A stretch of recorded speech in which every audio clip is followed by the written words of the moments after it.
Hello friends, today I'm taking you on a journey, a proper expedition to the very edges of human endurance and ingenuity. We're going to take you on a tour of places that will leave you with only one question. Can humans really go there? These aren't just tourist spots. They're the most dangerous and high-voltage adventure zones on Earth. Places where you have to be on your A game, where every step counts, and where nature reminds you just how small you are. We're talking about places where even the wind would be afraid to look at it. A valley so deep that looking down, all you can feel is pitch dark. But in these hostile environments, humanity has done the impossible.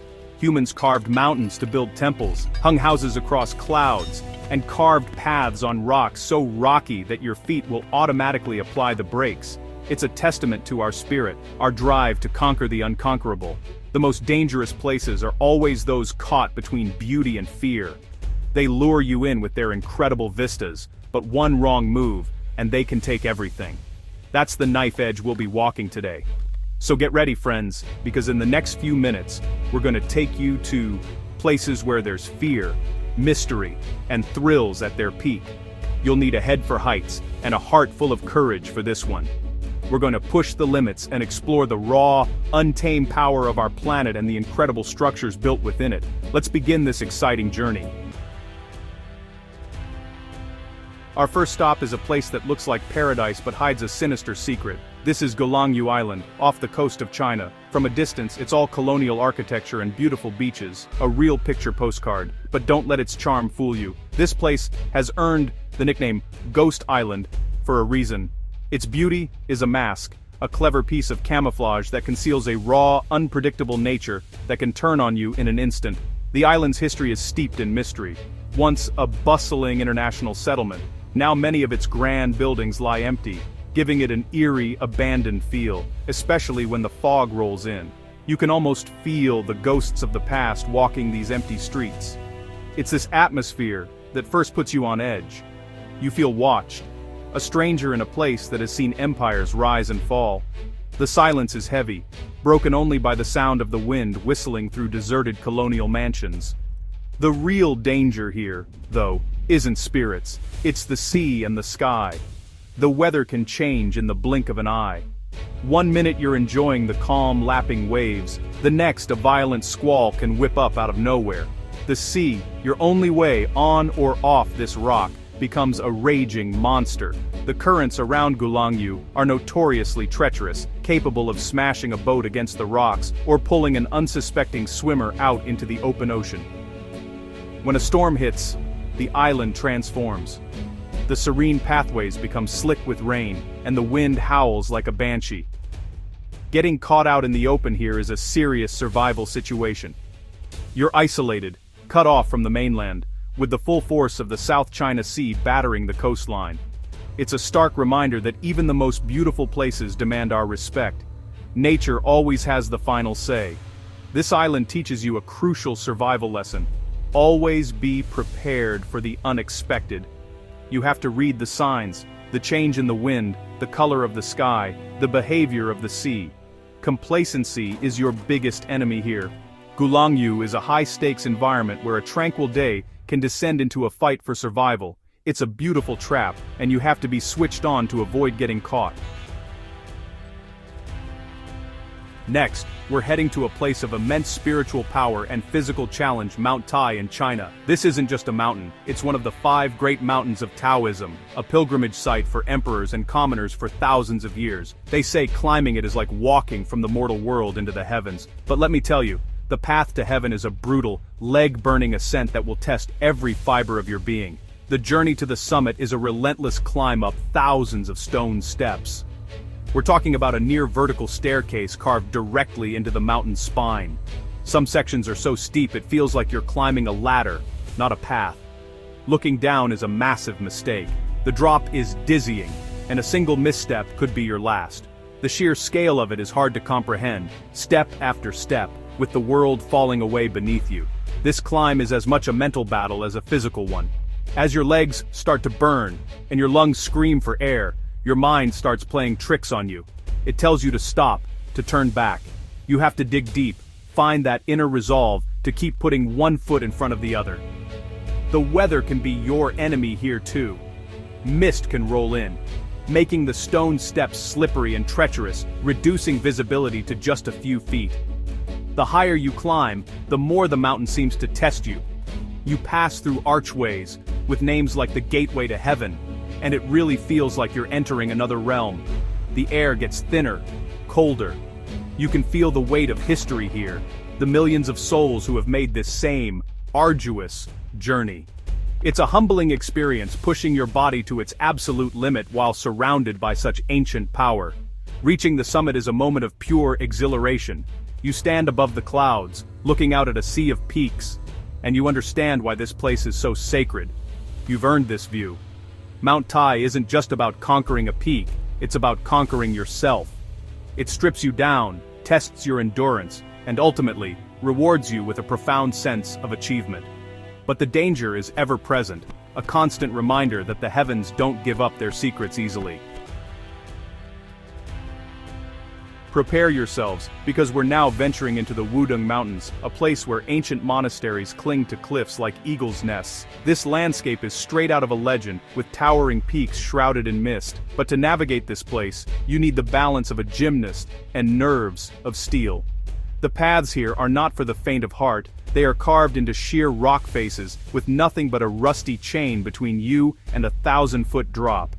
The most infamous section is the path leading to the Golden Hall. It's a narrow walkway, sometimes only a foot wide, that snakes along the edge of a horrifyingly deep gorge. They call this gorge the Dragon's Mouth, and you can see why. The wind funnels through it with a deep roar, and looking down, you see nothing but shadows. It feels like the mountain could swallow you whole at any moment. Your focus has to be absolute. The danger is amplified when it rains, which it often does here. The smooth, worn stones of the path become incredibly slick, like walking on ice. The chains you cling to for support become cold and slippery. Every step is a calculated risk. You have to test your footing, maintain 3 points of contact, and move with a slow, deliberate rhythm. A moment of distraction, a sudden gust of wind, and the consequences are unthinkable. The prize for this terrifying traverse are the temples themselves, architectural marvels suspended in impossible locations. The incense dragon head is a prime example, a carved stone dragon jutting out over the abyss with an incense burner at its tip. For centuries, pilgrims would risk their lives to crawl out and light it. It's a powerful symbol of faith trumping fear, but a chilling reminder of the risks people have taken in this extreme environment. Visiting Wudong is a lesson in humility and respect for the elements. You are a tiny speck in a vast, vertical world. The beauty is breathtaking, but it's a beauty with teeth. The constant presence of the sheer drop, the slippery rocks, and the unpredictable weather keeps your senses on high alert. This isn't a hike. It's a high-wire act where the mountain holds the balancing pole. Our next location is a place of staggering beauty and, honestly, terrifying instability. Mount T, also known as Maijishan. From a distance it looks like a giant haystack rising from the plains, but as you get closer, you realize this entire mountain is a honeycomb of grottos, filled with thousands of ancient Buddha statues. It's an incredible library of Buddhist art, all carved over centuries. The catch? Well, the mountain itself is falling apart. This entire colossal structure is made of a soft, purplish-red sandstone. It's easy to carve, which is why the ancient artisans chose it, but it's also incredibly fragile and susceptible to erosion. You can literally see chunks of it that have broken away over time. The entire time you're here, there's this constant low-level anxiety about rock falls. The mountain feels alive, and it's slowly shedding its skin. To see the grottos, you have to navigate a series of rickety-looking wooden walkways and staircases that have been bolted directly into the cliff face. They zigzag up the near-vertical mountain, and with every step, you can feel them creak and sway. Looking through the floorboards, you see the ground hundreds of feet below. It's a true test of your trust in ancient engineering and modern repairs. The sheer steepness is disorienting. You're climbing a structure that feels like it just defies gravity. The wind whips around the mountain, adding to the feeling of exposure. You're completely at the mercy of the elements and the integrity of the rock beneath your feet. It's a place where vertigo is not an option. You have to push through the fear to witness the incredible artistry hidden in each cave. Inside the grottos, you're face to face with serene, smiling Buddhas that have watched over this valley for more than 1,500 years. There's a surreal contrast between the peace and tranquility of the art and the raw danger of the environment it's housed in. Mount T is a paradox, a sacred place of immense peace, built on a foundation of constant, imminent peril. It's a powerful reminder that some of the world's greatest treasures are found in its most dangerous places. We're leaving China and heading to the Caucasus Mountains of Georgia, to a place that truly looks like it belongs in a fantasy novel. This is the Katsky Pillar, a monolithic limestone column that juts 130 feet straight up from the ground, and perched on top of this impossibly narrow spire is a small church and a hermit's cottage. For over 20 years, a single monk lived up there, completely isolated from the world below. Just looking at it is enough to give you vertigo. The pillar is a sheer, vertical climb on all sides. It's a natural fortress, a place of ultimate solitude. The only way to the top is via a terrifying, swaying steel ladder that has been bolted into the rock face. They call it the Stairway to Heaven, and it's a name that feels frighteningly literal. This isn't a climb for amateurs. It's a pure, gut-wrenching ascent into the sky. As you climb, there is nothing below you but air. The ladder rattles with every step, and the wind tries to peel your fingers from the rungs. You can't look down. You have to focus on the rung in front of you, on your handholds, on your breathing. It's an intense mental and physical challenge. You feel incredibly exposed, like a fly on a wall, completely at the mercy of the elements and the strength of those metal bolts. Imagine living up there. Your only connection to the world is a winch for supplies and that terrifying ladder. The solitude would be immense, but so would the sense of peace, being so far removed from everything. The monk who lived here chose this life, a life of extreme isolation and faith, suspended between heaven and earth. It's a powerful testament to the lengths people will go for their beliefs. Reaching the top and standing on that tiny plateau is a surreal experience. The world spreads out below you, and the sense of being disconnected is profound. You're on a tiny island in the sky. The Katsky Pillar is a raw intersection of faith, nature, and extreme exposure. It's a place that commands respect and awe, and a climb that you would never, ever forget. From a pillar of solitude, we now travel to a city where people live their daily lives on the edge of a cliff. Welcome to Cuenca, Spain, home of the famous Casas Colgadas, or hanging houses. These aren't ancient ruins or isolated monasteries. These are homes, restaurants, and museums, with their wooden balconies jutting out precariously over the deep gorge of the Huecar River. It's a mind-bending sight. The city of Cuenca is built on a narrow, rocky spur, and as it grew, the builders had only one direction to go: out. So they cantilevered these houses directly from the cliff face. From one side, they look like normal 3-story townhouses, but walk around to the other side, and you're met with a stomach-churning view of their foundations, seemingly hanging in mid-air, hundreds of feet above the riverbed. Stepping out onto one of these balconies is a true test of nerve. You can feel the slight sway as the wind whistles up from the gorge. The old wood creaks beneath your feet, and your brain screams that what you're standing on shouldn't be possible.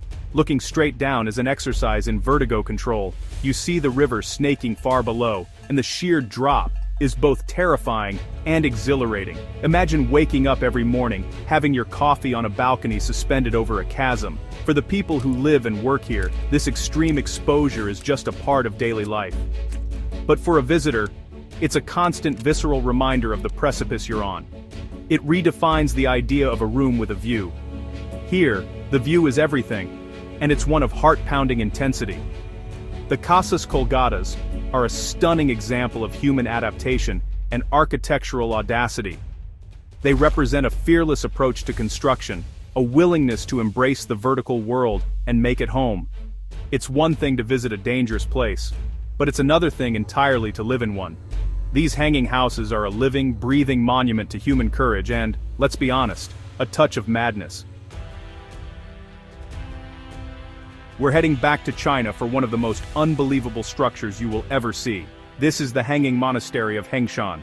The name says it all. This entire temple complex is quite literally clinging to the side of a sheer cliff, about 246 feet off the ground.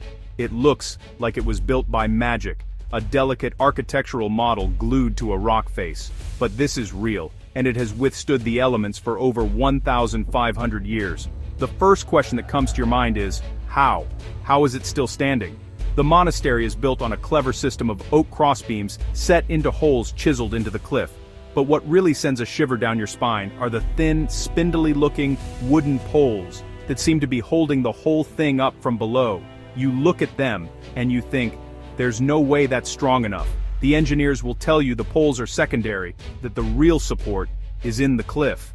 But your eyes and your instincts tell you otherwise. Walking through the monastery is a heart-pounding experience. The walkways are narrow, the railings feel fragile, and the wooden floors creak and groan with every footstep. You move from hall to hall across narrow bridges that span the gaps between sections of the temple, with nothing but air beneath you. It feels like you're walking on a ship in the sky, and you're acutely aware of every vibration. The real test comes when the wind picks up. The entire structure begins to sway. It's a gentle, subtle movement, but when you're almost 250 feet up a cliff, it's enough to make your blood run cold. You can hear the wind howling in the canyon below, and feel the faint tremor through the soles of your feet. In that moment, you place all your faith in the ancient monks who designed and built this impossible place. The Hanging Monastery is the ultimate act of faith, both in a spiritual and an engineering sense. It was built here to be safe from floods, shielded from the sun and rain by the mountain's overhang. It was a calculated survival decision. But to visit it today is to step into a world where the laws of gravity feel optional, a place of serene beauty held aloft by what seems to be nothing more than courage and a prayer. Our journey now takes us to the plains of Thessaly in Greece, to a landscape that seems to have been plucked from a Tolkien novel. This is Meteora. The name means suspended in the air, and that's exactly what you find here. Ancient monasteries perched atop colossal, natural sandstone pillars that rise hundreds of feet into the sky. It's honestly one of the most spectacular and spiritually charged places on Earth. For centuries, the only way to reach these holy sanctuaries was by being hauled up in a net or by climbing flimsy, terrifying rope ladders. Imagine that. You'd put your life and your faith in the hands of the monks above as they slowly winched you up the side of a sheer cliff. The net would spin and sway, and the drop below was a constant, terrifying presence. It was the ultimate test of devotion. Today, there are steps carved into the rock, but the climb is still a formidable challenge. These staircases are steep, exposed, and wind their way up the side of the pillars.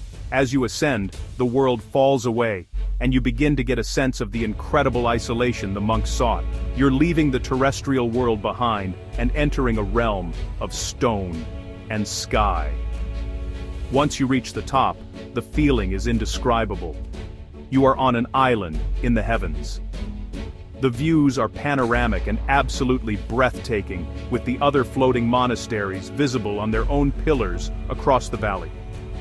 There's a profound sense of peace and tranquility up here, a silence broken only by the wind and the call of birds circling far below. You understand immediately why this was chosen as a place for reflection and prayer. But the danger that was so obvious in the past is still present. The cliffs are sheer, the drops are deadly, and the weather can change quickly. Standing on the edge of a courtyard, you are acutely aware that a few wrong steps are all that separates you from the void. Meteora is a place of divine beauty and earthly danger, a stunning reminder of what can be achieved when human faith is strong enough to conquer the most impossible terrain. We're now high in the Pontic Mountains of Turkey, searching for a place that was designed to be hidden from the world. This is the Sumela Monastery. It doesn't sit on top of a cliff, it's built it, tucked away in a massive cave-like hollow, 1,200 meters up a sheer rock face. It looks like a secret fortress. For over 1,600 years, it was a bastion of faith and learning, almost invisible to anyone in the valley below. Just getting to the monastery is an adventure. The modern path is a steep, winding trail that clings to the side of the mountain. It's a lung-busting climb that gets your heart pumping long before you even see the main structure. You have to be fit and have a good head for heights, as the path is narrow and the drop-offs are significant. You can feel the altitude, the air thinning as you climb higher and higher into the clouds. Then, you round a corner, and there it is. The first glimpse of the monastery is breathtaking. a complex of buildings, aqueducts, and chapels, all crammed into this enormous recess in the rock. The front wall seems to merge with the cliff itself. It's a staggering feat of construction, built in a location that seems to defy all logic. You have to wonder at the sheer determination of the monks who hauled every single stone and beam up this unforgiving mountain. Inside, you walk through a labyrinth of rooms and courtyards, many of them covered in vibrant ancient frescoes, but you're always aware of your location. Looking out of a window, you're not looking across a garden, you're looking straight down a 4,000-foot drop. The sense of exposure is immense. It's a beautiful, holy place, but it's also a place where you feel the raw power of the mountain all around you. Sumela Monastery is a testament to the human desire for sanctuary.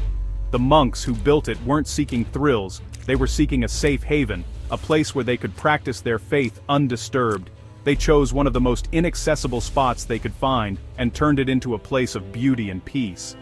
But to get there, you have to face the mountain on its own terms, and it does not give up its secrets easily. For our final destination, we descend into a place shrouded in mist and legend.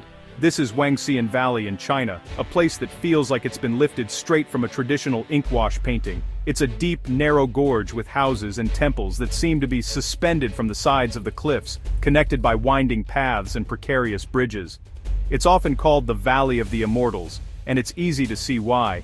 The atmosphere here is thick with mystery. A perpetual mist often hangs in the valley, muffling sound and creating a dreamlike, ethereal quality. You feel like you've stepped into another world, a place where the line between the physical and the spiritual is blurred. Local legends are rich with tales of spirits and celestial beings who are said to inhabit the gorge, and when you're there, surrounded by the swirling clouds, it's easy to believe them.